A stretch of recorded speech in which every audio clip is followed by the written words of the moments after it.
Maoists have targeted and killed Kailash Nag, a local BJP leader and construction contractor. Nag, who had provided his JCB machine for pond digging work in his village, was shot dead by Maoists at the work site. This marks the 8th killing of a BJP member by Maoists in the state within the past 1 year. Nag's death adds to a series of targeted attacks on BJP leaders and members in Maoist-affected areas, highlighting the ongoing threat posed by extremism in the region. My colleague Deepak Vishwakarma with us on the broadcast. Deepak, if you can take us through the details of the latest killing.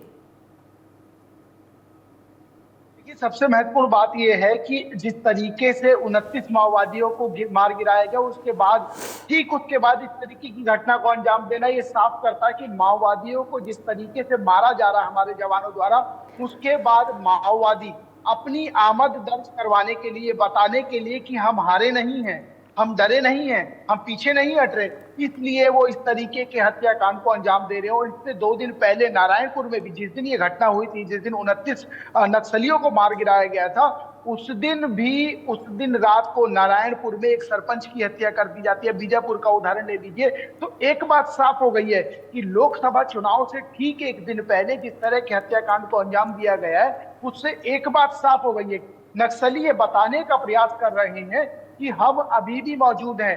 बेशक आपने हमारे 29 लड़ाकों को मार दिया हो, या 29 नक्सलियों को मार दिया हो, या हमारे 29 साथियों को मार दिया हो, हम पीछे हटने वाले नहीं हैं, हम जाने वाले नहीं हैं। इसी वजह से नक्सली लगातार अपनी आमद दर्ज करवाने के लिए। और देखिए, लोकसभा चुनाव है, कल पहले चरण का मतदान है, और पहले चरण का मतदान बस्तर में है। नारायणपुर में 29 नक्सलियों को मारने के बाद नारायणपुर में देर रात हत्या कर दी जाती है। उसके बाद अब बीजापुर की घटना। तो कहीं ना कहीं इन सप्ताह भर के अगर आप देखेंगे तो विधानसभा चुनाव से लोकसभा चुनाव के बीच में ये 5वीं ऐसी हत्या है जो भारतीय जनता पार्टी के नेता की गई है। तो एक बात साफ हो गई है कि अभी मौजूदा स्थिति में नेताओं को संभल के रहना है। और इस चीज को जो गृह मंत्री विजय शर्मा, वो भी इस चीज को कह रहे हैं कि हमको संभल के रहना होगा। जितने भी नेता हैं उनको अपनी बात या अपनी जानकारी जो संबंधित थाना है या जो संबंधित पुलिस अधिकारी हैं उस जिले के, उनको बताना है, उसके बाद उनको मूवमेंट करना है। तो एक बात साफ है, नेताओं को संभलना, और जिस तरीके से क्रॉस फायरिंग में आम आदमी की मौत हो रही है, उनको भी कहीं ना कहीं संभल के रहना है। और इस तरह का घटनाक्रम या इस तरह की चीजें ये इसलिए की जा रही है क्योंकि इतने बड़े खेप को मारना, क्योंकि जब कल हम डीआईजी इंटेलिजेंस जो बीएसएफ हैं, जब हम उनसे बात कर रहे थे तो उन्होंने इस चीज को माना है कि कांकेर जिले में जो नक्सली चल रहे थे या जो नक्सलियों का पूरा कैडर था, हमने उसको समाप्त कर दिया है, हमने उनको एक चोट पहुंचाई है। जब इस तरह की बात की जाती है पुलिस के आला अधिकारियों द्वारा, तो कहीं ना कहीं नक्सलियों को ये लगता है कहीं हम खत्म तो नहीं हो रहे, कहीं सच में तो पुलिस हमारे पे हावी नहीं हो रही है। इस वजह से इतने बड़े हत्याकांड के बाद नक्सली ये बताने की कोशिश करते हैं कि हम हारे नहीं हैं, हम पीछे नहीं हट रहे, इसलिए वो इस तरह के जघन्य अपराधों को अंजाम देते हैं। और जब नेताओं को मारा जाता है उनके द्वारा, तो ज्यादा लाइमलाइट मिलती है, ज्यादा डर और भय का माहौल पैदा करने की कोशिश की जाती है। क्योंकि बस्तर में तमाम ऐसे नेता हैं जिनको इस लोकसभा चुनाव के दौरान एक्स से लेकर वाई से लेकर जेड प्लस की सिक्योरिटी दी गई है, चाहे वो सरपंच लेवल के हों, चाहे वो जिला लेवल के हों, चाहे वो पंचायत लेवल के हों। और जब इनको सिक्योरिटी मुहैया कराई गई है, तो कहीं ना कहीं सिक्योरिटी इसलिए दी गई है कि उनके साथ किसी प्रकार की कोई इस तरह की अप्रिय घटना ना हो। इन सब चीजों को ध्यान में रखकर जब सिक्योरिटी प्रोवाइड कराई जाती है, तो उसके पीछे यही है कि इनकी जान बचाई जा सके।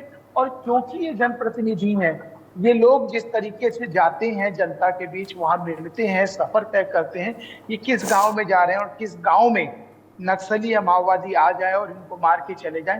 क्योंकि नारायणपुर में भी जिस घटना को अंजाम दिया गया, उसके ऊपर यह आरोप था उस सरपंच के ऊपर कि वो पुलिस की मुखबरी कर रहा है।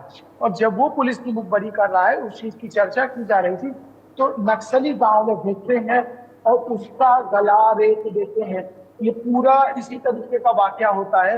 आपने जिस तरीके से फिल्मों में देखा होगा, फिल्मों में जिस तरीके से गला काटा जाता था, उसी तरीके से नक्सली भी इसी तरीके से मारते हैं, क्योंकि वो डर का वातावरण पैदा करना चाहते हैं, डर का माहौल पैदा करना चाहते हैं। और जब कोई डर का माहौल पैदा करना चाहता है, तो वो बताने की कोशिश करता है कि हम अभी भी अलाइव हैं, हम मौजूद हैं, हम जिंदा हैं, हमारा टेरर रहना चाहिए। इस वजह से आप सोचिए कि एक दिन पहले जो ये पूरा घटनाक्रम हुआ है कांकेर का, छोटे बेटिया का, 29 माओवादियों को मारा जाता है। 29 माओवादियों को हमारे जवानों द्वारा मारा जाता है। उसी दिन रात को कांकेर में नारायणपुर में घटना हो जाती है, बीजापुर में फिर घटना हो जाती है।